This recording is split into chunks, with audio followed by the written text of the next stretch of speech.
2015. Je n'oublierai jamais cette année. Cette année noire. Pourtant tout avait bien commencé. J'avais enfin réussi à trouver tous les doubleurs. Les voix du prologue étaient toutes prêtes. New Game était enfin prêt à être diffusé sur internet. Mais c'était trop beau pour être vrai. Car il y avait eu un énorme retournement de situation qui m'avait poussé à prendre une décision radicale. J'ai dû couper les ponts avec une grande partie des membres de l'équipe, plus particulièrement au niveau des doubleurs, dont certains anciens amis. Cette séparation soudaine avait pour conséquence directe la mise en stand-by de New Game, une nouvelle fois. Il était temps pour moi de faire un break.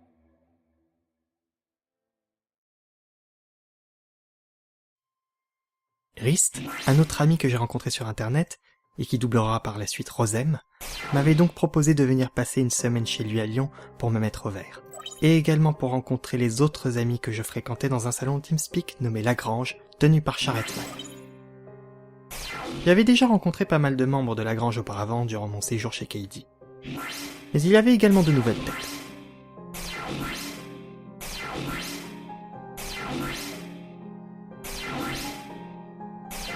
Quelques mois auparavant, nous avions prévu de nous réunir pour la Japan Toucharu qui se déroulerait en avril. L'occasion était parfaite.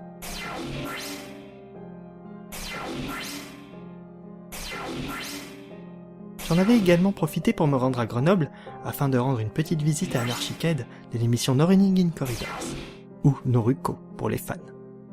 Il m'a fait découvrir pas mal d'endroits naturels, plus particulièrement les gorges du Furon, un nouvel endroit qui allait m'inspirer pour New Game. Après être resté 2 jours en sa compagnie, je retournais à Lyon pour passer ma dernière soirée de vacances. Ce séjour m'avait complètement reposé. Il était temps pour moi de retourner voir ma famille.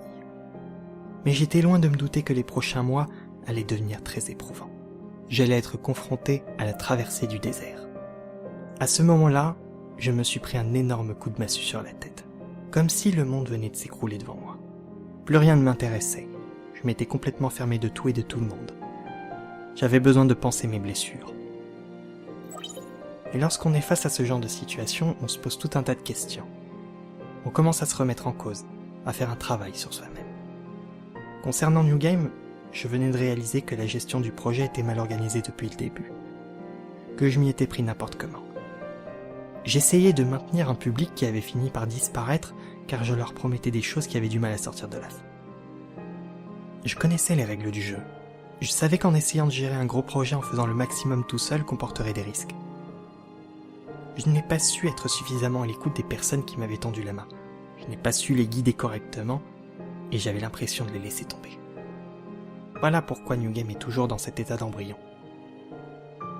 J'avais perdu la première partie, mais l'abandon ne faisait pas partie de mes prérogatives.